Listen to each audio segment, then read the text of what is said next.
Hello दोस्तों, मैं हूं जगदीश जोशी। आज के इस वीडियो में हम लोग डिस्कस करेंगे कि हम लोग इंडिया में 50 हर्ट्ज फ्रीक्वेंसी क्यों यूज करते हैं।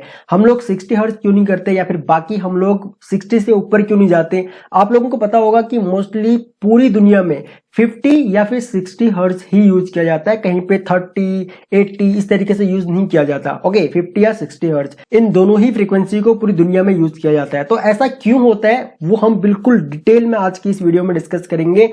तो वीडियो आप लोग आखिरी तक जरूर देखना ताकि आप लोग कोई भी पार्ट इस वीडियो का मिस ना कर दें। तो यहाँ पे टॉपिक पे आने से पहले मैं आपसे एक क्वेश्चन करना चाहूंगा, व्हाट इज फ्रीक्वेंसी। और मैं चाहता हूं कि आप सभी लोग इस क्वेश्चन का आंसर दो कमेंट बॉक्स में, क्योंकि अगर हम लोग 50 हर्ट्ज फ्रीक्वेंसी क्यों होती है इंडिया में इस टॉपिक पे डिस्कस कर रहे हैं तो हमें पता होना चाहिए कि फ्रीक्वेंसी होती क्या है। ओके, तो कमेंट बॉक्स में आप सभी लोग इसका आंसर करो। तो यहाँ पे देखो, फ्रीक्वेंसी 50 हर्ट्ज होने का मेन कारण जो होता है वो ये होता है कि फ्रीक्वेंसी डायरेक्टली प्रोपोर्शनल होती है रोटेटिंग स्पीड ऑफ अल्टरनेटर के। अब इसका मतलब क्या होता है, इसको समझने के लिए हमको जाना पड़ेगा पावर जनरेशन प्लांट्स की तरफ में, क्योंकि 50 हर्ट्ज फ्रीक्वेंसी होने का जो डायरेक्ट रिलेशन है वो हमारे पावर जनरेशन प्लांट में है। और जो ये 50 हर्ट्ज फ्रीक्वेंसी है ये इलेक्ट्रिकल का पार्ट नहीं है, ये मैकेनिकल का पार्ट है। और यही एक कारण होता है कि ज्यादातर इलेक्ट्रिकल इंजीनियर या फिर इलेक्ट्रीशियन उनको पता ही नहीं होता कि भाई 50 हर्ट्ज फ्रीक्वेंसी इंडिया में हम लोग आखिर यूज क्यों करते हैं, या फिर यूएस में यूएस 60 हर्ट्ज 60 हर्ट्ज फ्रीक्वेंसी क्यों यूज करता है, जापान 60 हर्ट्ज फ्रीक्वेंसी यूज करता है, तो वो लोग क्यों यूज करते हैं। ओके, तो ये इलेक्ट्रिकल का पार्ट नहीं है। हालांकि हमको पता होना चाहिए कि 50 हर्ट्ज फ्रीक्वेंसी क्यों यूज की जाती है इंडिया में, लेकिन ये पार्ट होता है हमारे मैकेनिकल का। ओके, तो इसी टॉपिक पे हम बिल्कुल डिटेल में यहाँ पे डिस्कस करने वाले हैं। और यहाँ पे मैं आपको बता रहा था कि यूएस और उसके नेबरिंग कंट्रीज जितनी भी हैं, बाकी जापान, ये 60 हर्ट्ज फ्रीक्वेंसी 60 हर्ट्ज और यहाँ पे ये लोग 110 से लेकर के और लगभग 120 वोल्ट पे काम करते हैं। और इसीलिए आपने देखा होगा, अगर आप लोग फानुक के कंट्रोलर के ऊपर काम करते हो तो फानुक का कंट्रोलर 3 फेज 200 वोल्ट के आसपास, ठीक है, 200 वोल्ट के आसपास पे काम करता है। अब यही एक कारण है। अब यहाँ पे फानुक के कंट्रोलर जितने भी लगे हुए हैं आपकी मशीनों पे, आप लोगों को पता होगा कि हमें इसके लिए एक अलग से ट्रांसफार्मर यूज करना पड़ता है। जो पुराने कंट्रोलर हैं उनके लिए तो मशीन के बगल में आप लोगों ने देखा होगा बड़ा सा हमको एक ट्रांसफार्मर रखना पड़ता था। लेकिन अब जो न्यू मशीनें जितनी भी आ रही है वहां पे मशीन के अंदर ही ये लोग क्या काम करते हैं, इनबिल्ड कर देते हैं ट्रांसफार्मर को। ओके, अलग से हमको ट्रांसफार्मर की जरूरत नहीं पड़ती है। अब यहाँ पे फानुक वालों ने इंडिया को ध्यान में रखते हुए अपना कंट्रोलर यहाँ पे डिजाइन नहीं किया हुआ है, उन लोगों ने जापान को ध्यान में रखते हुए अपना कंट्रोलर डिजाइन किया हुआ है। इसीलिए उनका कंट्रोलर 200 वोल्ट के आसपास, 3 फेज 200 वोल्ट के आसपास काम करता है।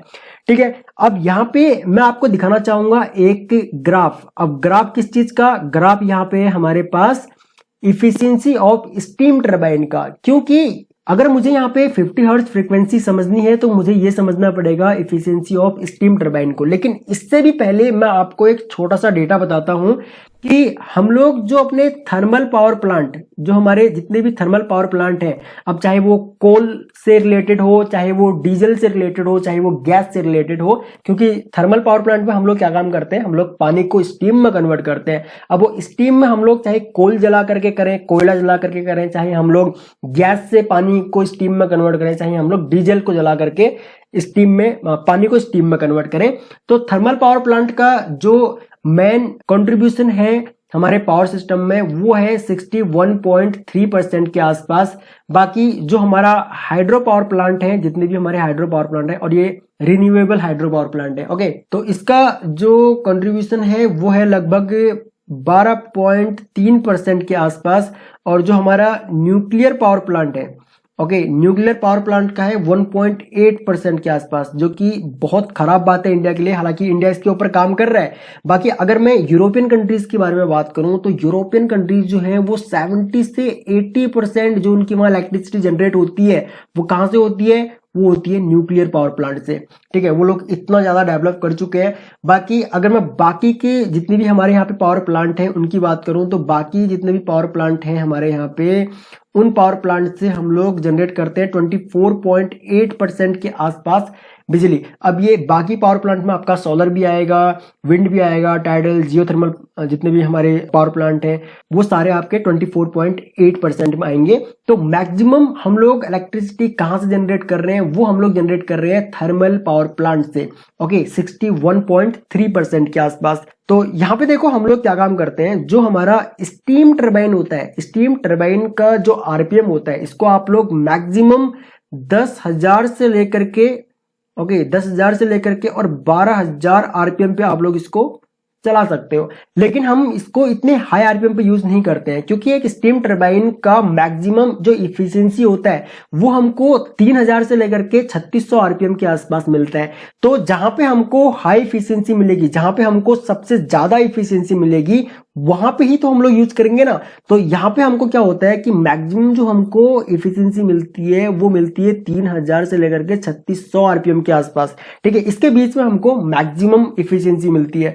तो हम लोग क्या काम करते हैं, अपने स्टीम टरबाइन को भी हम लोग सेम आरपीएम पे चलाते हैं, और स्टीम टरबाइन के साथ में हम लोग यूज करते हैं सिंक्रोनस जनरेटर को। अब ध्यान देना, हमेशा अगर आपसे इंटरव्यू में या फिर कहीं भी पूछा जाए कि भाई थर्मल पावर प्लांट में कौन सा जनरेटर यूज किया जाता है, तो वहां पे हम लोग हमेशा सिंक्रोनस जनरेटर यूज करते हैं। बाकी जो एसिंक्रोनस जनरेटर होते हैं उनको हम लोग यूज करते हैं, मान के चलो कोई विंड पावर प्लांट है या फिर कोई टाइडल पावर प्लांट है, क्योंकि देखो स्टीम में हम लोगों का कंट्रोल है, स्टीम को हम लोग कंट्रोल कर सकते हैं और बिल्कुल कांस्टेंट वे में हम लोग जो स्टीम है वो दे सकते हैं अपने स्टीम टरबाइन को, और स्टीम टरबाइन से हमारा अल्टरनेटर रोटेट होगा।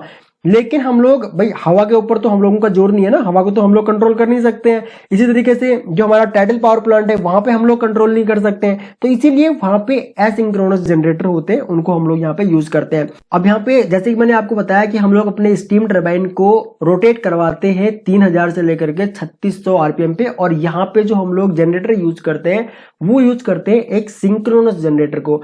तो एक सिंक्रोनस जनरेटर की अगर मैं यहाँ पे स्पीड की बात करूं, तो सिंक्रोनस जनरेटर की हमारा यहाँ पे स्पीड होता है, अगर मुझे निकालना हो तो 120 एफ अपॉन में पी। तो यहाँ पे एफ फ्रीक्वेंसी है, पी नंबर ऑफ पोल्स है। ओके, तो यहाँ पे अब हम लोग क्या काम करेंगे, अब मुझे यहाँ पे मान के चलो सिंक्रोनस स्पीड निकालनी है, तो यहाँ पे मैं synchronous speed equal to 120 F हमको मान के चलो पता नहीं है। उसके बाद नंबर ऑफ पोल्स, अब नंबर ऑफ पोल्स मान के चलो मैं यहाँ पे ले लेता हूं 2, तो यहाँ पे नंबर ऑफ पोल्स हो गए हमारे 2। ओके, उसके बाद यहाँ पे अब हमारा जो सिंक्रोनस स्पीड होगा वो कितना होगा, वो होगा हमारा 60 एफ, 60, और यहाँ पे एफ फ्रीक्वेंसी। ओके, अब यहाँ पे मान के चलो अब मुझे अगर फ्रीक्वेंसी यहाँ पे निकालनी हो तो हम लोग क्या काम करेंगे, F equal to synchronous speed upon में 60। ठीक है, इस तरीके से हम लोग करेंगे। उसके बाद अब यहाँ पे मान के चलो कि भाई हम लोग क्या काम करते हैं, हम लोग अपने स्टीम टरबाइन को 3,000 आरपीएम पे चलाते हैं। अब अगर मैं अपने स्टीम टरबाइन को 3,000 आरपीएम के ऊपर चलाऊंगा, यानी कि सिंक्रोनस स्पीड 3,000 आरपीएम, तो यहाँ पे मान के चलो मैं इसको 3,000 आरपीएम के ऊपर चलाता हूँ, और अब हम लोग इसको 60 से भाग दे देते हैं, तो कितना आएगा, 0 से 0 गया, और यहाँ पे 6 पंचे 30, तो यहाँ पे फ्रीक्वेंसी कितनी हो गई हमारी, फ्रीक्वेंसी होगी यहाँ पे हमारी 50 हर्ट्ज। ओके, एक तो ये हो गया आपका। दूसरा, अब अगर मान के चलो मैं अपने स्टीम टरबाइन को 3600 आरपीएम पे चलाता हूं, तो इसका मतलब यहाँ पे जो अपना सिंक्रोनस स्पीड है, अब इसको अगर हम लोग 3600 लेके चलें और इसको अब अगर हम लोग 60 से अगर भाग दे दें, तो 0 से 0 गया, 6 36, और यहाँ पे आ गया आपका फ्रीक्वेंसी इक्वल टू कितना, 60 हर्ट्ज। ओके, तो ये एक कारण होता है।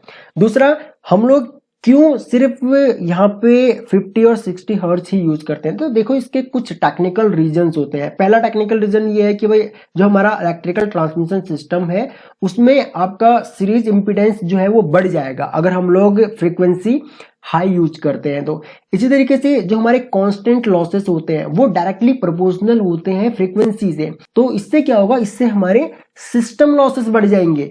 और तीसरा टेक्निकल रीजन ये हो सकता है कि हाई फ्रीक्वेंसी की वजह से हीट लॉसेस होंगे, जिसकी वजह से जो भी हम लोग वायर यूज कर रहे हैं, चाहे हम लोग ट्रांसमिशन में यूज कर रहे हैं या फिर हम लोग किसी मोटर या फिर ट्रांसफार्मर या फिर हम लोग अपने घरों में भी अगर यूज कर रहे हैं, तो वहां पे क्या होगा, हमारी वायर्स हीट होंगी। चाहे हम वाइंडिंग की बात करें, ट्रांसमिशन की बात करें, कहीं की भी बात करें, जहां पे हम लोग वायर को यूज कर रहे हैं वहां पे वायर आपकी हीट होगी। तो ये कुछ कारण होते हैं जहां पे हम लोग 50 हर्ट्ज फ्रीक्वेंसी को यूज करते हैं, 50 से ज्यादा यूज नहीं करते हैं, 50 से कम यूज ना करने के भी अलग कारण होते हैं, उसको हम लोग किसी और टॉपिक के ऊपर डिस्कस करेंगे। ठीक है, तो ये कुछ कारण होते हैं। ओके, तो आई होप कि आपको बिल्कुल क्लियर हो गया होगा कि हम लोग इंडिया में 50 हर्ट्ज फ्रीक्वेंसी क्यों यूज करते हैं, 50 से ज्यादा क्यों यूज नहीं करते हैं। ओके, यूएस 60 हर्ट्ज क्यों यूज करता है, यूएस, जापान और यूएस की जितनी भी नेबरिंग कंट्रीज हैं वो 60 हर्ट्ज क्यों यूज करती हैं। दूसरा, यहाँ पे देखो इंडिया जो है ना, वो यहाँ पे गर्मी ज्यादा होती है, यहाँ का टेम्परेचर जो है वो ज्यादा रहता है। इसी तरीके से अगर आप लोग अफ्रीकन कंट्रीज में जाओगे तो इंडिया से भी ज्यादा जो टेम्परेचर रहता है वो अफ्रीकन कंट्रीज का रहता है। तो यहाँ पे क्या होगा, जितना भी फ्रीक्वेंसी अगर ज्यादा होगा तो फ्रीक्वेंसी के ज्यादा होने से जितनी भी हमारी वायर्स हैं, चाहे वो ट्रांसमिशन वायर्स हो, जैसे कि मैं आपको पहले ही बता चुका हूं, तो उनका भी यहाँ पे टेम्परेचर बढ़ेगा। तो ऑलरेडी टेम्परेचर बहुत ज्यादा है, ऊपर से इन मशीनों का भी अगर टेम्परेचर बढ़ने लग जाएगा तो वो थोड़ा सा डेंजरस है, यहाँ पे लॉसेस ज्यादा होने लगेंगे। अब यहाँ पे तो हमने एक एग्जांपल लिया स्टीम टरबाइन का। अब देखो हमारा जो ग्रिड सिस्टम है ना, अब ग्रिड सिस्टम में मैक्सिमम जो हम पावर दे रहे हैं वो दे रहे हैं थर्मल पावर प्लांट से। तो थर्मल पावर प्लांट का मतलब यहाँ पे फ्रीक्वेंसी होगा अपना 50 हर्ट्ज। अब आप कहोगे कि भाई बाकी का जो हमारा न्यूक्लियर है या फिर सोलर पावर प्लांट है उनका क्या, वहां पे तो मतलब फ्रीक्वेंसी कम ज्यादा हो सकती है। तो ऐसा नहीं होता है, क्योंकि जब हमारा मैक्सिमम थर्मल पावर प्लांट से 50 हर्ट्ज फ्रीक्वेंसी आ रही है और सारा जितना भी हम लोग यहाँ पे इलेक्ट्रिसिटी जनरेट कर रहे हैं वो हम लोग ग्रिड के थ्रू डिस्ट्रीब्यूट कर रहे हैं, तो हम लोग क्या काम करते हैं, बाकी के जितने भी पावर प्लांट्स हैं वहां से जो भी फ्रीक्वेंसी हो हम लोग वहां पे फ्रीक्वेंसी को कंट्रोल कर लेते हैं, और कंट्रोल करने के बाद हम लोग उसको भी 50 हर्ट्ज पे ही ले आते हैं। ओके, तो इस तरीके से हम लोग क्या काम करते हैं, इंडिया में 50 हर्ट्ज फ्रीक्वेंसी को यूज करते हैं। और ये एक कारण होता है कि इंडिया में 50 हर्ट्ज फ्रीक्वेंसी क्यों यूज की जाती है। तो आई होप कि आपको ये पूरा का पूरा टॉपिक बिल्कुल डिटेल में समझ में आ गया होगा। फिर भी अगर आपका कोई भी टॉपिक है तो आप लोग वीडियो के नीचे कमेंट कर सकते हैं। हो सकता है सबको रिप्लाई ना मिलता हो, क्योंकि सबको रिप्लाई देना मेरे लिए भी पॉसिबल नहीं हो पाता है। आपको ये वीडियो कैसी लगी प्लीज कमेंट बॉक्स में हमें जरूर लिखें। अगर आप किसी टॉपिक के ऊपर वीडियो चाहते हैं तो भी आप वीडियो के नीचे कमेंट करके हमें बता सकते हैं। अगर आपको ये वीडियो पसंद आई तो वीडियो को लाइक जरूर करें, अपने फ्रेंडों में इस वीडियो को जरूर शेयर करें, और अगर आप लोग इस चैनल पर न्यू हैं तो चैनल को सब्सक्राइब करना है, बगल में जो बेल आइकॉन है उसको ऑन जरूर कर लेना, ताकि आपको हमारी सभी न्यू वीडियोस का नोटिफिकेशन लगातार मिलता रहे। ओके गाइस, तो थैंक्स फॉर वॉचिंग, मिलते हैं अपने नेक्स्ट वीडियो लेक्चर में।